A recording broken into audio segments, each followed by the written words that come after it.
માં વસકારે खे 4 મહિના ગુજरण बावजूद बरसाती पानी निकाल न थी सघियो। बरसाती पानी निकाल न थियण सबब रहवासी तकलीफ़ुनि जो शिकार, जॾहिं त ज़मीनूं पिणु गैराबाद आहिनि। रहवासियुनि जो चवणु आहे त इलाइक़े में पानी बीठल हुजण सबब फसल बि नाहे थी सघिया। इंतिज़ामिया संदन का बि सार नाहे लधी। इन हवाले सां वधीक तफ़सील ॿुधाए रहियो आहे असद शहर। कुदरती आफ़तूं अचणु इंसान लाइ कनई ॻाल्हि नाहे, पर उसरंदड़ मुल्क बहितरीन हुक्मरानीअ जे करे क़ौमुनि खे ॿीहर आबाद कयो वञनि। असां वटि 27 अगस्त जी अभागी राति सिंधड़ीअ समेत अधु सिंध जे मारूअड़नि लाइ ववाल बणिजी बरसाती ॿोॾि खणी आई। ॿोॾि खे 4 महीना गुज़रण बावजूद इंतिज़ामी नाअहली ऐं बाअसरनि जे करे हिंगोरनू, तगूसर, मलूकपौड़, कंगल, भनूसर, रावतड़ो अॼु बि 4 फुट पाणीअ हेठि आहिनि। वज़ीर आला जे सख़्त पुछाणनि बाद कमिश्नर मीरपुर ख़ासि 4 महीननि बाद कंगल ऐं फीडर जे बंदि थियल कटनि जो मुआइनो करण बाद न त मुतासिर माण्हुनि जा अहंज मालूम कया ऐं न वरी उन्हनि खे पाणीअ जे निकास मुतालिक़ का ख़ातिरख़्वाह ख़ातिरी कराई।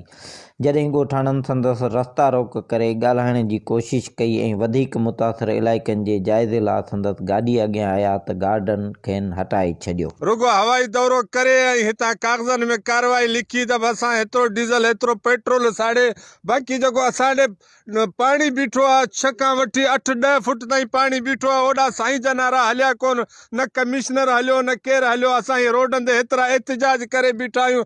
असांखे पुलिस दॿाए गाॾियूं मथां चाढ़े हलिया असांखे साइड ते धिके ई हलिया विया। इहो त तरीक़ो न आहे। बाला ऑफिसरनि असांखे मोकिलियो आहे त हेठि वञी पाणी ॾिसनि, हेठि पाणी ॾिठो कोन अथनि, रुगो कागज़ी कार्रवाई करे हितां हलिया विया आहिनि। असांजो चवणु इहो आहे, ख़ुदा रा असांजी को बि आवाज़ ॿुधे। असां हिन जे जाइ ते बीठल आहियूं। हिते 541 एकड़ ज़मीन मज़ा हिकु ॿारो बि जेको आहे सो चेट न थी सघियो आहे।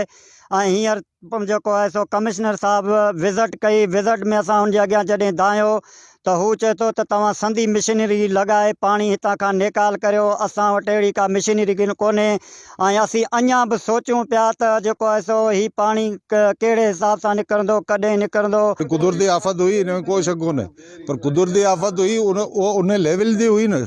324 मिलीमीटर बरसाति आहे। उन जी जाइ ते 6 फुट अॼु 4 महीननि खां पोइ पाणी बीठो आहे। ये तो ज़ुल्म आहे। अरबन जो खरबन जो नुक़सानु चेट वियो, अॻिते कती जो आसिरो कोन्हे। अञा मुमकिन आहे त 2 साल को फसल न थियनि, पर को तदारक कोन्हे, न लोकल गवर्नमेंट जो, न सूबाई गवर्नमेंट जो, न फेडरल गवर्नमेंट जो। लोकल गवर्नमेंट, फेडरल, सूबाई गवर्नमेंट मां टके जो आसिरो हिन पूरे एरिया में 5 ॾींहंनि में को रिलीफ बि को मिलियो हुजे, को साबित करे थे। असां वटि तक़रीबन 6 खां 7 फुट पाणी आहे। असांजा बच्चा पाणी में आहिनि। असांजा बच्चा बुखूं कटण ते मजबूर आहिनि। असांजी केर बि तदारक नथो करे। हींअर DC साहब ऐं कमिश्नर हिते आया। असांजो साईं तव्हां सरज़मीन ॾिसो, पर उन्हनि कंहिं बि असांजी सरज़मीन न ॾिसी।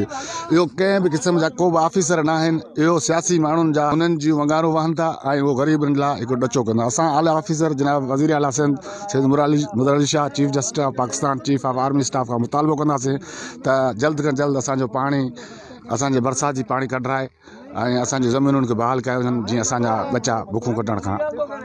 अॼु ताईं असीं बेघर थियो वेठा आहियूं। माल माड़ू पिया फटकनि, बच्चा रुलाए छॾिया अथनि। न इमदाद, न ॿियो न टियों, न असांखे कोई इमदाद जी ज़रूरत आहे, न बुख आहे।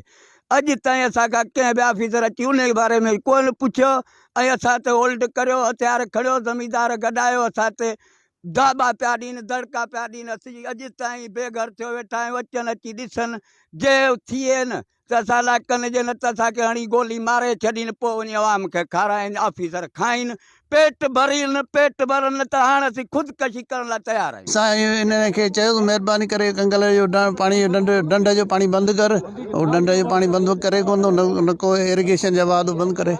हाणे असांखे तबाह करे छॾियो। 8 फुट ज़मीन में भनूसर में पाणी बीठो आहे। ज़रूरत उन ॻाल्हि जी आहे त हालिया ॿोॾि जे पाणी ऐं मुस्तक़बिल में ईंदड़ कुदरती ॿोॾनि खे मुंहुं ॾियण लाइ जल्द सरकार सिम नाला खोटाए पाणीअ जो निकाल करे अवाम मां बेचैनी ख़तमु करे। कैमरामैन जमील कुंभार सां गॾु असद शहर, टाइम न्यूज़, सिंधड़ी। बुलेटिन में फ़िलहालु एतिरो ई। वक़्तु आहे शॉर्ट ब्रेक जो। ब्रेक खां पोइ मां ॾिसी सघंदा